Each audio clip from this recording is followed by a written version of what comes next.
জয় হিন্দ, জয় ভারত। আজকের ভিডিওতে আমরা কিছু প্রশ্ন নিয়ে আলোচনা করব, মেনলি জিকের প্রশ্ন নিয়ে আলোচনা করব। তোমরা যদি পারো তাহলে অ্যান্সার দেবে আমাদের সাথে সাথে, আমি প্রশ্ন জিজ্ঞাসা করব আর আমাদের প্রিয় ভাইরা অ্যান্সার দেবে এখানে।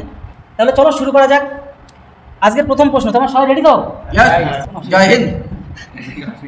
তাহলে চলো আজকের প্রথম প্রশ্ন, ভারতকে পরাজিত করে ICC under nineteen men's cricket world cup 2024 জিতলো কোন দেশ? অস্ট্রেলিয়া, ঠিক। তারপরে দ্বিতীয় নম্বর প্রশ্ন আমরা দেখবো এখানে, সমস্ত মৌলের মধ্যে সবথেকে সক্রিয় মৌল কোনটা? ফ্লুরিন, তাই তো? ঠিক। যে যন্ত্রের সাহায্যে তড়িৎচালক বল পরিমাপ করা হয় সেই যন্ত্রটার নাম কি? পোটেনশিওমিটার, ঠিক। তারপর নেক্সট প্রশ্ন আমরা দেখবো, নিম্নের কোনটি লোকাল হরমোনের উদাহরণ? টেস্টোস্টেরন, ঠিক। আচ্ছা, ধান গাছের ধসা রোগের জন্য কোন ব্যাকটেরিয়া দায়ী? জ্যান্থোমোনাস ওরাইজি, ঠিক আছে। তবে ড্রাম, ঢোল, তবলা প্রভৃতি কোন প্রকারের বাদ্যযন্ত্রের উদাহরণ? তালবাদ্য, ঠিক। আচ্ছা, সোহিনী চরিত্রটি রবীন্দ্রনাথ ঠাকুরের কোন গল্পে পাওয়া যায়? ল্যাবরেটরি, ঠিক। তারপরে নেক্সট প্রশ্ন আমরা এখান থেকে দেখব, বলো তো বার্নিং গ্লাস কি? অবতল দর্পণ। আচ্ছা, কত সালে আমাদের যে ভারত কত সালে আইসিসি সদস্য হয়? 1926, ঠিক। আচ্ছা, বলো তো কি ভারত কত সালে মানে আইসিসি ওয়ার্ল্ড কাপ যেতে ওয়ানডে ক্রিকেটে?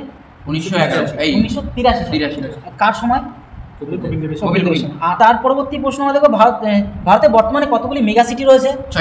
6টি। বলতে পারবে কি কি মেগা সিটি? কলকাতা, মুম্বাই, চেন্নাই, বেঙ্গালুরু, হায়দ্রাবাদ আর দিল্লি, ঠিক।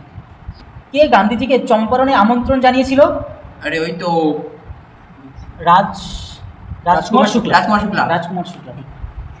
আচ্ছা, বলো তো দেখি, রুমেনদিহি পিলার শিল্পলিপি থেকে নিম্নলিখিত কোন বিষয়টি জানা যায়? বুদ্ধদেবের জন্ম, ঠিক। তারপরে বলো দেখি, আকবর যখন চিতোর জয় করে তখন মেবারের রাজা কে ছিল? রানা উদয় সিং। প্রতাপ না, প্রতাপ কিন্তু ভুল, অপশনে রানা প্রতাপও থাকবে, রানা উদয় সিংও থাকবে। রানা উদয় সিং আমাদের সঠিক অ্যান্সার। আচ্ছা, বলো তো দ্রাঘিমাংশগতভাবে পশ্চিমবঙ্গের অবস্থানটা কত? 85 ডিগ্রি 50 সেকেন্ড ইস্ট, ঠিক। মানে 85 ডিগ্রি 50 মিনিট ইস্ট থেকে 87 ডিগ্রি 50 মিনিট ইস্ট, মানে পূর্ব দিকের মধ্যে। আচ্ছা, নিম্নলিখিত কোন রাজ্যে শোভারয় যে পাহাড়টা রয়েছে? তামিলনাড়ু। সেটা তামিলনাড়ু। তামিলনাড়ুর রাজধানীর নাম কি? চেন্নাই, ঠিক। আচ্ছা, পরবর্তী প্রশ্ন আমরা দেখব, গুরু শিখর শৃঙ্গটি কোন রাজ্যে অবস্থিত? রাজস্থানের রাজধানী জয়পুর, ঠিক। আর এই গুরু শিখরের যে উচ্চতা রয়েছে 1722 মিটার। হ্যাঁ। আচ্ছা, দামোদর নদ কোথা থেকে উৎপত্তি লাভ করেছে?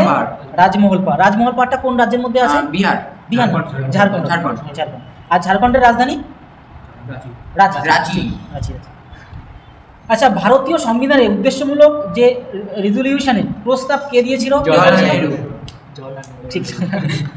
আর জওহরলাল নেহরুর মানে অ্যাকচুয়ালি প্রথম কে ছিল? তিনি first prime minister of India, ঠিক, প্রধানমন্ত্রী ছিল, তাই না? আচ্ছা, নতুন রাজ্য তৈরির জন্য ভারতীয় সংবিধানে নিম্নলিখিত কোন তপশিলের সংশোধন করতে হবে? যদি সেটা চাই, মানে প্রথমটা আমাদের সংশোধন করলে আমরা কোনো রাজ্যকে আবার নতুন করে গঠন করতে পারবো, তাই না? আচ্ছা, সম্প্রতি নাগাল্যান্ডের প্রথম মেডিকেল কলেজ কোথায় মানে উত্থাপন করা হয়েছে? কোহিমা। আর কোহিমাটা অ্যাকচুয়ালি নাগাল্যান্ডের কি হয়? রাজধানী। আচ্ছা, আর্ট অফ লিভিং এর প্রস্তাব বা প্রচারককে? ঠিক, যেটা হচ্ছে রবিশঙ্কর, রবিশঙ্কর। আজকের আমাদের লাস্ট প্রশ্ন, গোয়েন্দা যে ব্যোমকেশ বক্সির যে চরিত্রটা সৃষ্টি করেছিল কে? শরদিন্দু বন্দ্যোপাধ্যায়, ঠিক। তাহলে আজকে প্রশ্ন এই কটাই ছিল। তাহলে অবশ্যই তোমরা যদি চ্যানেলে নতুন হয়ে থাকো তাহলে কি করতে হবে? সাবস্ক্রাইব করে বেল আইকনটা প্রেস করে রাখো, এমন ধরনের ভিডিও পেতে থাকবে। আর আগামীতেও এর থেকে ভালো ভালো ভিডিও তোমাদের জন্য নিয়ে আসবো। তাহলে দেখা হচ্ছে নেক্সট ভিডিওতে। জয় হিন্দ, জয় ভারত।